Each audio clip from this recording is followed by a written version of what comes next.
Hello, my name is Eric, and welcome to season 2 of the craziness that lives inside my head.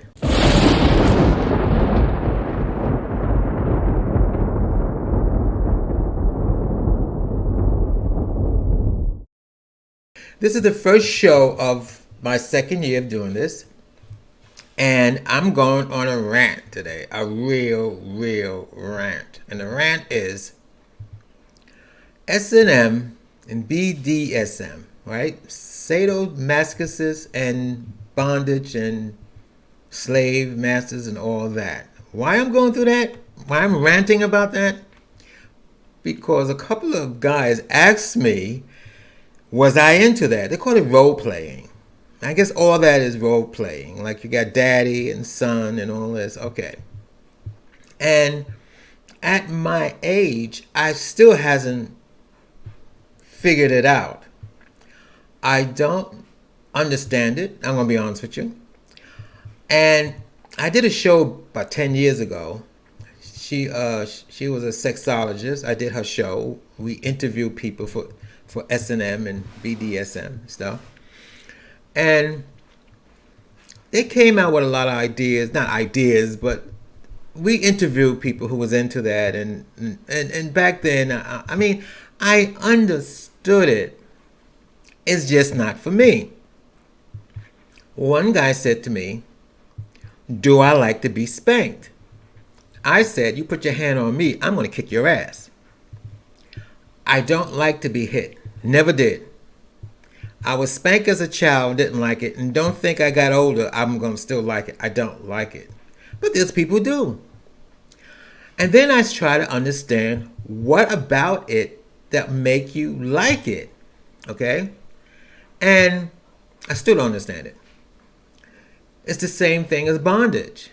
There's guys who wants to be, first of all, I don't want to be bonded. I don't like being, I've been arrested back in the day. I don't like being handcuffed. I know what it is to be handcuffed and you can't move and they cuff you to this and you cuff you behind you. No, I don't like it. I don't like to be locked up in the jail. I was locked up in the jail. I didn't like that either. I mean, back there, guys would fantasize, I guess they call role playing, about being locked up and then have the, how you say, the security guard, not security guard, the police officer or whoever, or the correction officer come in, have the correction officer come in and rape you and all that. Okay. Or you get gang rape and okay. I never got it. And I don't think I ever would, Let me give you an example. When I got arrested in New York City, it was the weekend. So I got arrested either on a Friday night or early Saturday, and they put you in a holding pen, central booking they call it. You in this big jail. It's a big jail with guys being held for the weekend because the judge don't come on duty until Monday. So you all have to stand there and wait for the judge for Monday. So I guess I must have got arrested. It had to be Saturday night because, it had to be Saturday night. I spent the night and the day there on Sunday. And then Monday morning, luckily for me, my case came up first Monday morning. But anyway, so you in this big jail with at least 10 to 15 guys in the holding pen, waiting for Monday morning so the judge can, rule on their case, whatever, because we all got arrested. For whatever reason, we all got arrested. I think I got arrested that night for jumping a turnstile, which was very funny because I jumped a turnstile. Could you imagine a 300-pound guy jumping a turnstile? And I fell on my face, and that's when the police officers got me. And they just arrested me, and I had to, okay. So I'm in this holding pen. It's scary. It's scary to be in a holding pen with 10 to 15 guys. And a lot of those guys, you could say, were, career criminals. They did stuff. This is what they did for a living. Whatever they got arrested for. Stealing, picking pockets. This is because we all got. These are all the guys that got arrested on the trains on the train system. So there I was, standing there. I was young. I had to be like 25, and I'm in this holding pen, and I was scared. I didn't live that kind of life. The life I lived, I get drunk, go to the disco, and do stupid stuff. It wasn't like I wasn't a career criminal, but you had guys there that they did that for a living. You had the other guys for what I was. My sister used to tell me this all the time, especially in New York. When wintertime come, a lot of guys, if they're homeless, wants to get arrested, so they have a place. They have a warm bed and they have 3 meals. And they did that to get arrested. This is back, way back then. So anyway, I was scared. And whoever it was, I don't know the guy's name, he came up to me. I'm going to be honest with you, he was quite sexy. He came up to me and said that, I'm going to be your man. And I'm like, what? He said, I'm going to be your man. Because he said, they're plotting over there to rape you. And I looked at him and I laughed. I said, they can't rape me. You got the CO, the correction officers. They're right there. They're watching out to make sure we don't, And he laughed back and he said, are you kidding me? The correction officers is going to watch them rape you. I said, well, I don't want to get raped. He said, okay, I'll be your man. I'll protect you. He put his arms around me and I noticed that the guys that was humming around on the side over there, they broke it up. He stayed with me that whole night. And then he said to me, when we get to Ruckus Island, your ass is mine. And I said, okay. I didn't think I was going to Ruckus anyway. I don't know what he got arrested for, but he knew he was going to Ruckus. I didn't think I was going to go to Ruckus Island. Ruckus Island in New York City, that's where the jails are. I said, no, I don't think so, but why not?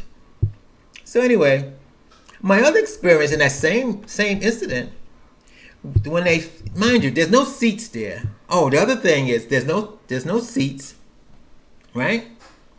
You have in that holding pen, you have a sink and a toilet. So if you want to take a shit, you got to take a shit with 10 guys staring at you. Oh, I hated that. I think I peed, but I held everything else in until if you peed, guys are gonna watch you. You got one sink to wash your hands. When it comes to feeding time, there's no place to sit. You sit on the floor. Could you imagine a 300-pound guy trying to sit on the floor to eat, whether it was breakfast and dinner? No way. I'd stand up. I can't sit down and eat. You got guys sitting down and eat. I'm going to tell you something else. I was shocked. I always tell the story from people, when I travel, people who don't know anything about New York City, I tell the story about how one guy, it's a tall guy, sat on the floor to eat his food, and a rat came on the floor. And everybody was running away. I was running too. Everybody went to one side. The rat, that was a big rat. The guy had just got his food. He just sat down to eat his food. He was eating his food and the rat came and everybody was running to the other. That's why the rat came, because it was feeding time for us. I guess the rat thought it was feeding time for it. He jumped up. This guy, he was a tall guy. He jumped up, stomped the rat. Just stomped it. Ugh, it was blood all over the place. Just stomped the damn thing. And then sat back down and ate his dinner or breakfast, whatever meal that was. Interesting, isn't it? That went on to it in the holding pen. That's an experience. That's really an experience. So here it is. I got myself a man who's going to protect me. And Monday morning came. My case was up first. His case wasn't until that afternoon, but my case was up first. And because then they separate you in terms of your case. So he had to go in the back or something, and I was sitting in the front because my case came first. He said to me as I was walking past him, to go to the front, he says, I'll see you in Ruckus.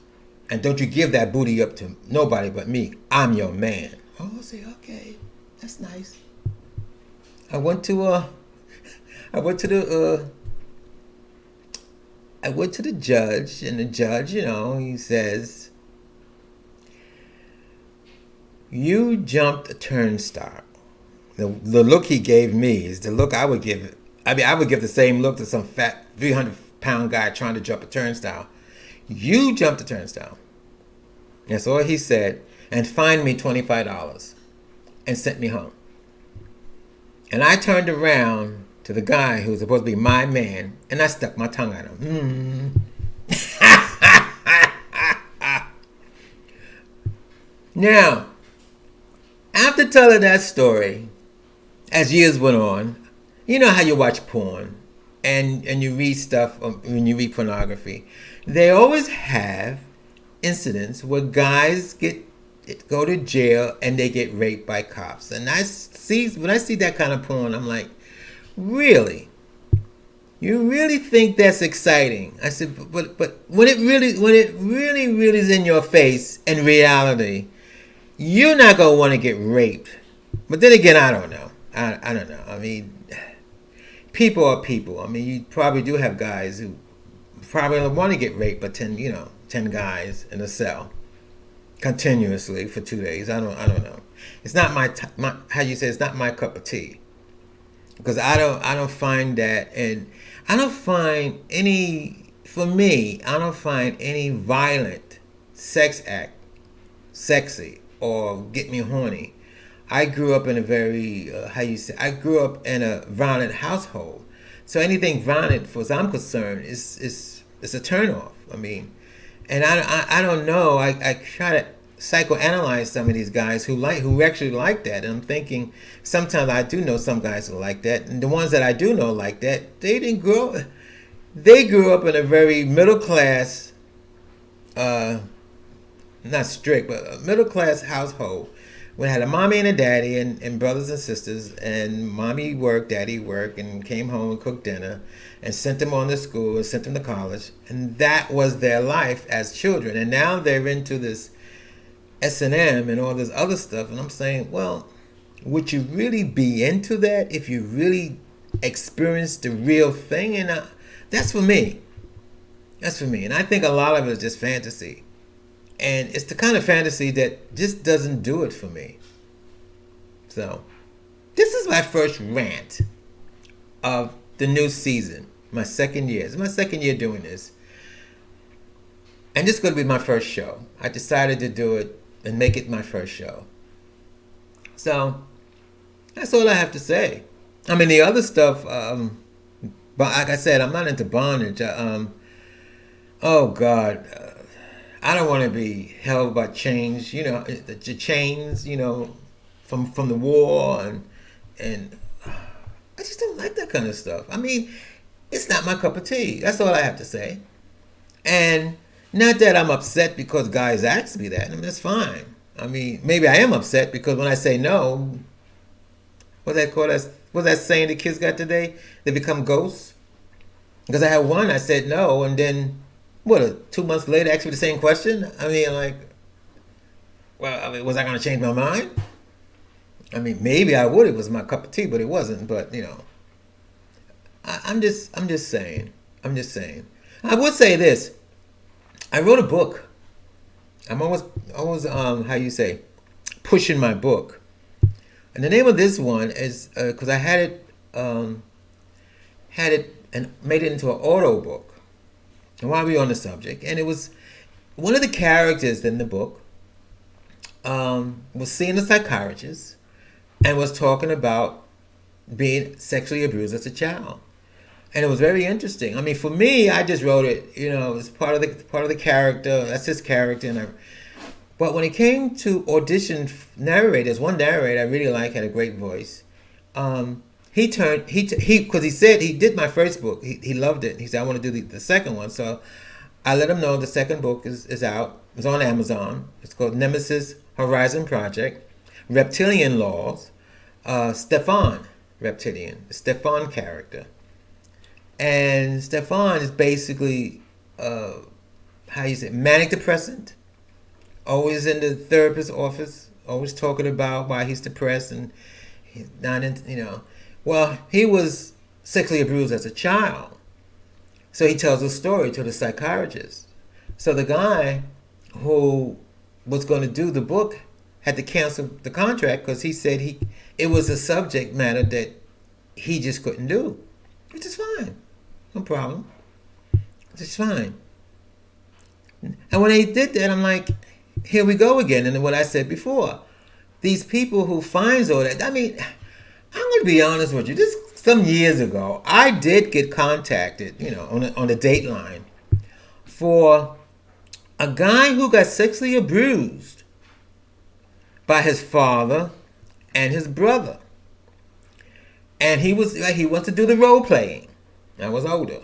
He wanted to be his father and sexually abuse him. That's how he got off. I said, no, I can't do that.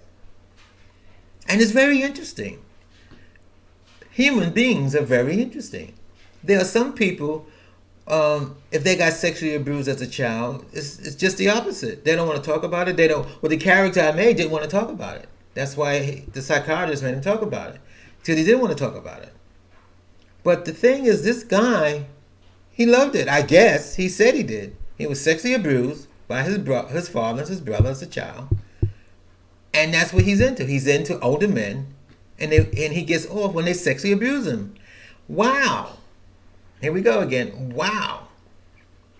But that's why you got to live and let live. You got to have a live and let live attitude to live on this planet.